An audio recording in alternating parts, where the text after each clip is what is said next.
Welcome to the Health Coach Nation podcast. My name is Hailey Rowe, and I'm a sales and marketing coach and LinkedIn lead generation service provider. I work with health, life, and mindset coaches and online service-based business owners to help them get more sales, shift their time to the client-generating activities instead of just the busy work, and overcome that social media overwhelm. Let's get into the show. If you're ready to take on your next paying clients, I have good news. My free 4 Basics of Client Attraction and How to Stand Out class is live at haileyrowe.com/client-attraction. In the class, you're going to learn the top 2 traits I recommend for most coaches and entrepreneurs if they really want to turn this into a career. You're going to learn how you can build demand for your services and stop getting crickets on your posts. You're going to learn the sales roadmap I used to improve my sales conversion rate and help my clients do the same. And you're going to learn so much more. So go to haileyrowe.com/client-attraction and get your copy of the class today. Hello, I'm so excited today to bring a special guest who has been very successful in the wellness world. Her name's Shapiro. She has her own podcast and she has a large audience here on Instagram in particular. And so what I wanted to do today, because many of you listening aspire to build your wellness brand and be able to work with more clients and things like that, and she's been able to do that. So I thought we would interview her on her journey, what's worked well for her, and just remember that everybody's path is different, but I think there will be some themes and some traits that success. So if you're joining me live here on Instagram here in February, I do want to let you know as well that I have a free live class coming up very soon where I'm going to be sharing with you 5 hidden mistakes you may be making in your marketing that is costing you sales and what to shift to instead if you want to turn things around. It's not too late. And the things I'm going to be sharing with you are not going to take forever. They're going to be more tweaking things you're probably already doing and making them better. So get excited for that. You can go to haileyrowe.com/5 steps if you want to sign up. It's like the number 5 and then steps, all one word. And let's bring on Allie. Here she comes. She's joining us in just a second.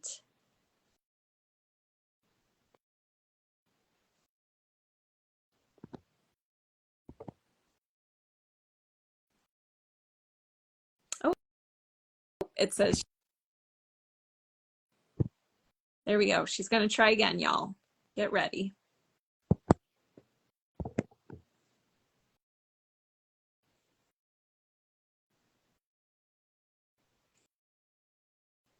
Hey, you're here.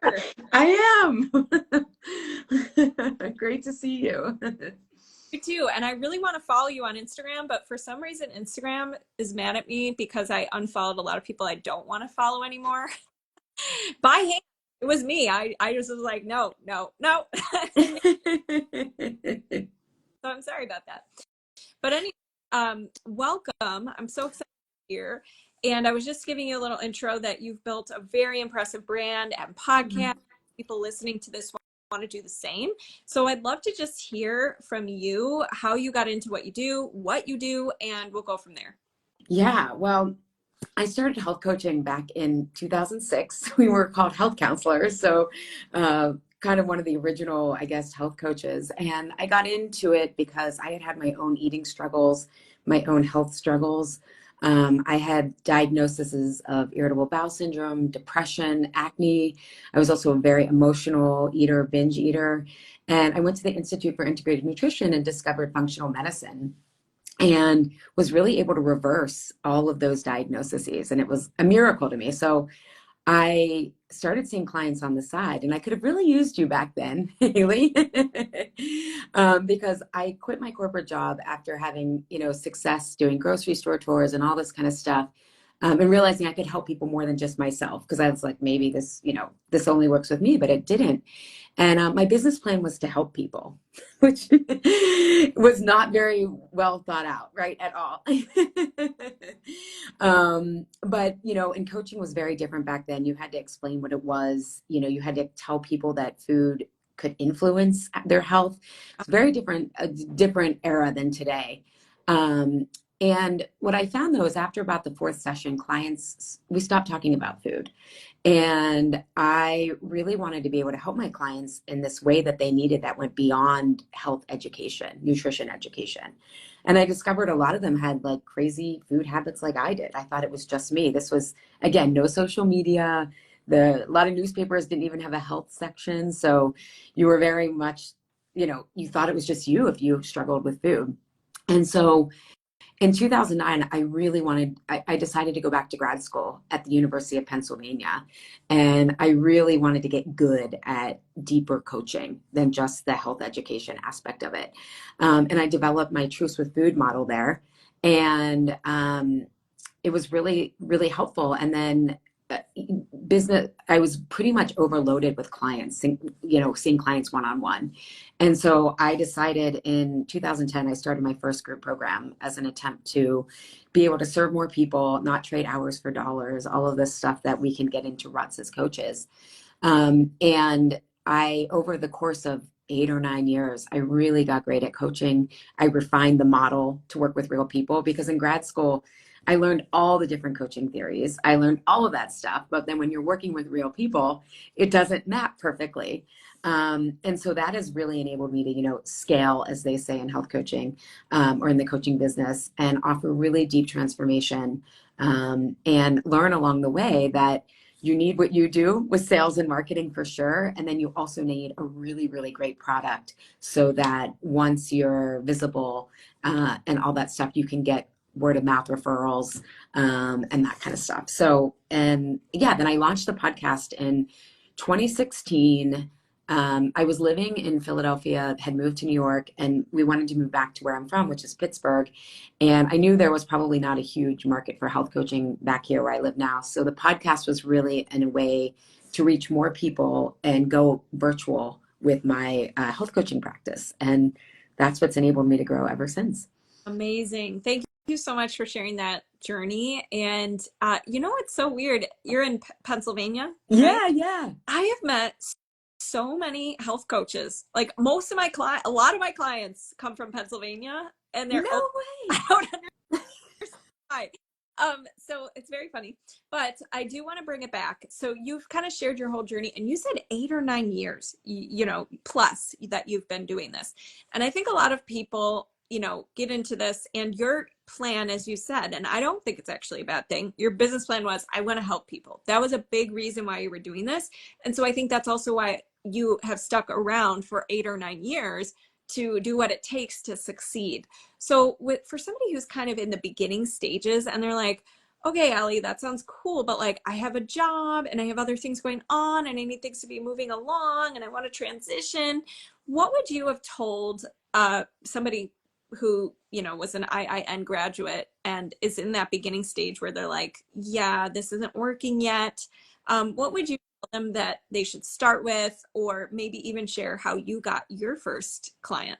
Yeah, well, so I think there's two tracks here. One is the sales and marketing. And how I got my first client was I tapped the relationships with people I already knew.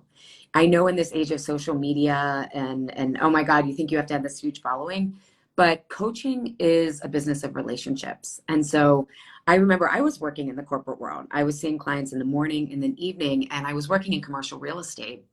And there was a women's group called Crew that was women in commercial real estate, enterprising women. I forget exactly the. And I found a woman at work. She's amazing, Kathy, who was a real champion of me. And she brought me in to give a talk. And I gave a talk on sugar. I talked about how 4 grams of sugar is like one packet, And that's how I got my first couple clients. Then I went to Penn State undergrad, which is different than UPenn. But there was a Penn State alumni group. And I said, hey, I went to Penn State. Can I give a free talk?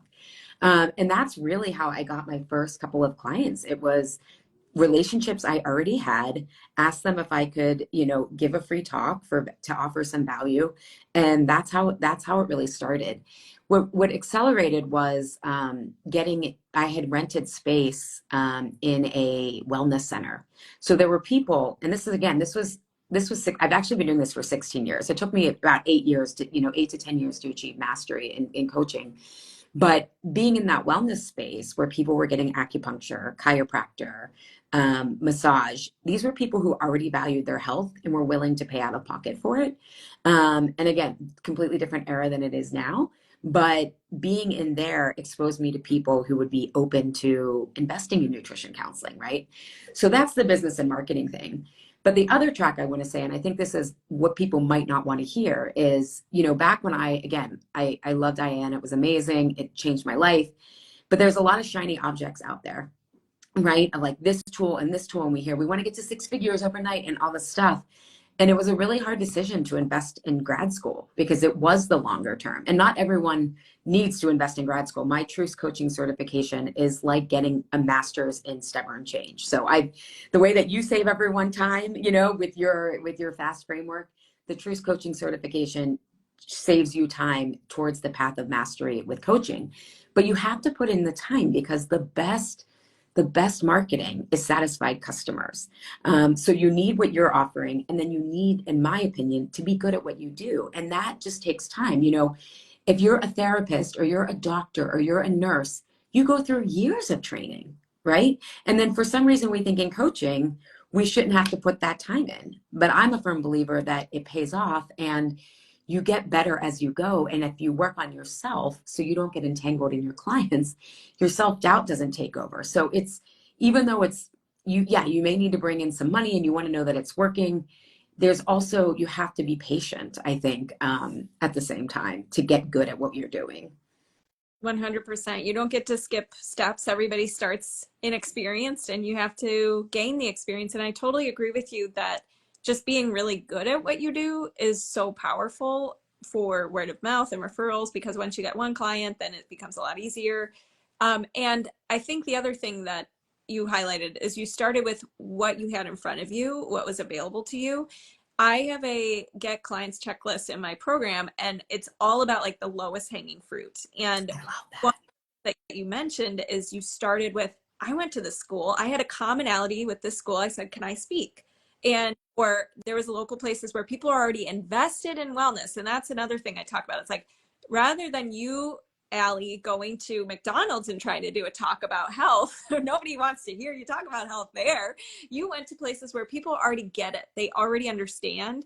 And sometimes people say, well, wouldn't those people already feel like they have it figured out and not need a health coach because they're like going to acupuncture or they're doing their thing? No, usually those are the people who will invest more and more and more in wellness coaching because they already are bought into the concept that wellness is important. So I love that you highlighted that. I also love that you highlighted if you feel like you're not good at the coaching skill itself, that's a really important thing to address, and that you have a certification to help people get better at coaching, because that's super important. So tell me more about that. And I have more questions, but I'll stop Yeah. there. Well, and then I just want to say, I'll talk about the certification, but to your point of like, start where you are, when I started out, I was giving grocery store tours. And so I think coaches also, a lot of our times we have so much self-doubt. We think there's shiny object syndrome and there's getting better, but there's also starting where you are. And that as you mature as a coach, your offering will mature, right? Like, so in the beginning, I was giving grocery store tours. I was learning what people needed.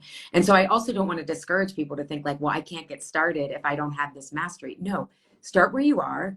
My offering has matured as I've matured. My clients have matured. And the cool thing is a lot of my clients who, needed grocery store tours and just education on blood sugar and gut health, they also came along for the ride for this deeper transformation of like, why am I not doing what I know I should be, right? So I also want to just, to your point of the low hanging fruit, right? We love food puns right here to do that. But yeah, so the Truth Coaching certification is, so what happens with a lot of coaches, right? When we're starting out, entrepreneurship will bring up all your stuff. You know this, right? Like it's going to bring up all your issues.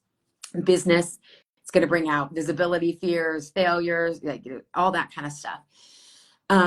But what I found was a lot of coaches have what I call shiny object syndrome. And so the minute that things start getting tough with the client, they think they have to double down on the plan, or they think that they need to pull, as I train other coaches, they're like, I feel like I need to pull another rabbit out of the hat, right? Like I need to go to another training. And what clients, especially in the health space, or coaches in the health space, often don't know is that when you're meeting someone who's stuck and they're not doing what they said they wanted to do, as the coach, you start to doubt yourself. But what you're really doing is you're meeting a client's survival self. And the survival self is often why they're overeating, why they're not taking care of themselves, right? And if you don't, and so the true coaching certification is designed to help people rather than throw more tools at the person, throw more tools at the client, you doubt yourself as a coach to say, okay, how do we work through this? How do we get the survival self back to the healthy adult self that brought them to coaching? The healthy side of themselves brought themselves to the coaching. The healthy adult self is imaginative, it's creative, it's discerning. But the survival self is when they're in those really bad habits that they often come us to coaching to want to fix. And so the truest coaching certification is, okay, why does it make sense that they're falling off track? Let me actually understand that this is the real seeds and potential of transformation, transformative change. And so then it is a whole model that takes, that trains you in stubborn change, which if you're in the health coaching space, you know, or maybe you don't know this and you think it's just you, but it's known in the industry that eating and exercise people cannot stay consistent with. So it's an amazing, if you can nail that, crack that nut, which is what the Truth Coaching Certification does, you set yourself apart in that way, especially as the coaching market is maturing. The certification is trauma informed because I think as coaches, I know trauma is really big in this space, but if you don't have a depth of experience there, it's really not the place for coaches to play with. And then the certification's a year because it takes a while to get good at things.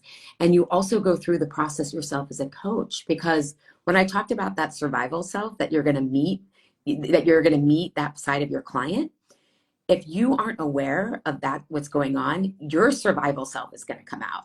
The person who says, oh my God, what do I need to do? They need to get their value of their money. I need to fix this. I need to make sure that they're happy, right? Whatever your survival strategies were, and you're going to get what's called entangled in that. So this Truth Coaching Certification, you go through this change process yourself.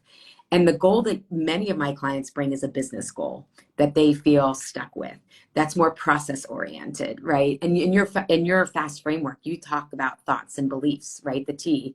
And so we're looking at that so that you can develop the self-awareness. So when this stuff comes up of, I'm worried my client's not getting results fast enough. I'm worried that they're mad, that they're stuck.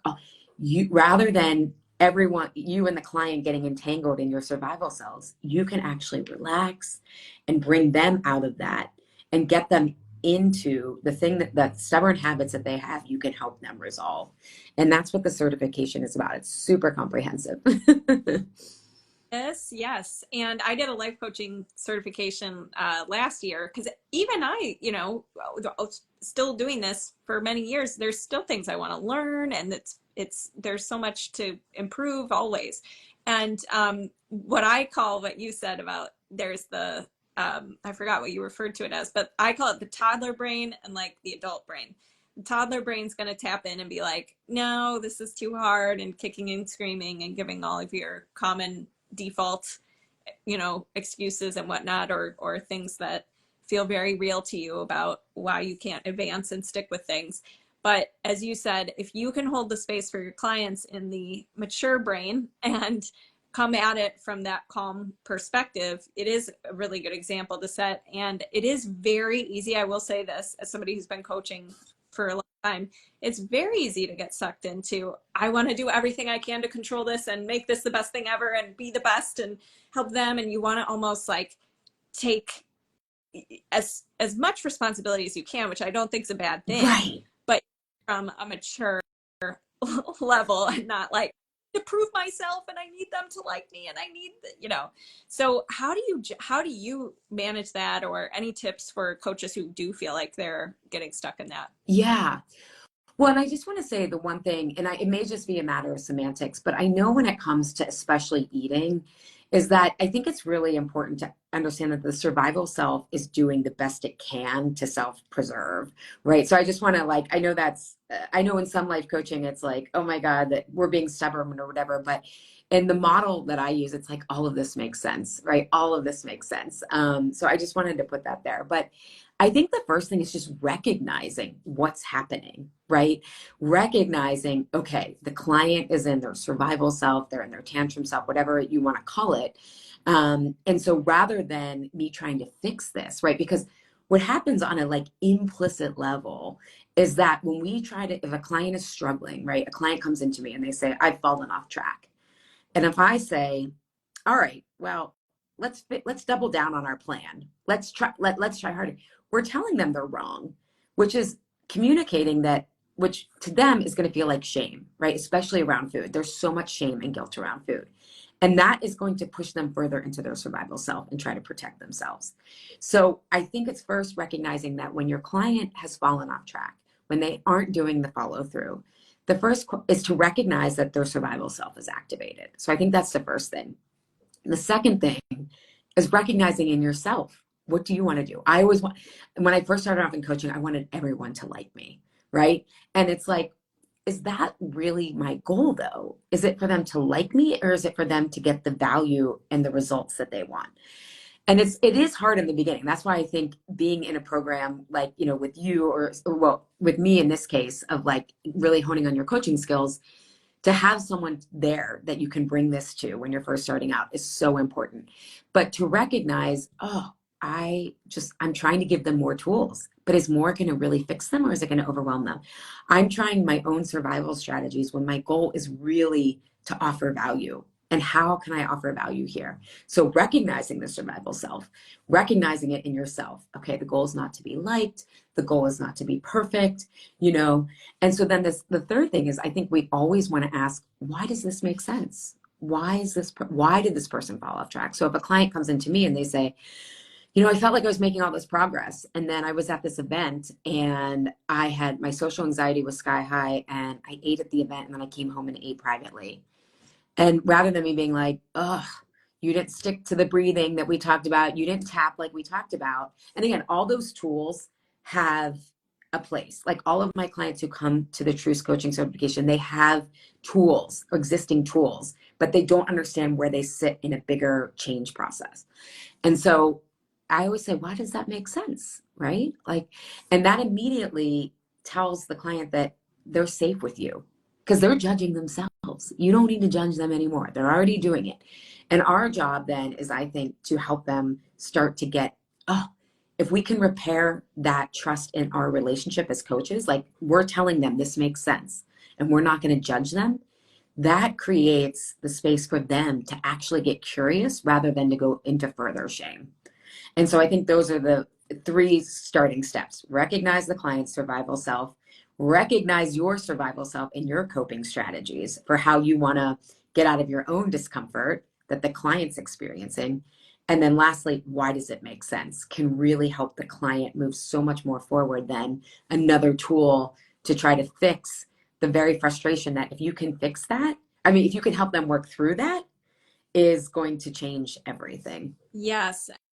And I love that last question. Why does this make sense? Because instead of fighting against your natural tendencies and or habits that you don't like, we want to actually like let go of the resistance around it and actually understand what's going on and like see it like a scientist and more like why do we think, oh, totally this makes sense because blah blah blah blah, right?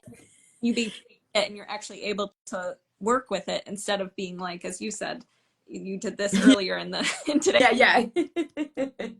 Well, and that's what, like, if we think of anybody listening to this, like if you're struggling with something, right? And then someone comes in and it's like, whether you should relieve a relationship, whether you should charge more, whatever it is, and someone's like, why don't you just do this? And you can't do it. Then you're like, oh my God, I suck. What's wrong with me? Right. And you're pushing yourself more back into that survival self. And nothing really good long term comes from that. Definitely. Well, I want to ask you because I'm sure people are wondering, you've built a really strong podcast, a really strong brand, really strong audience here on Instagram. What have been some of the biggest things that have helped you do that the most? Yeah.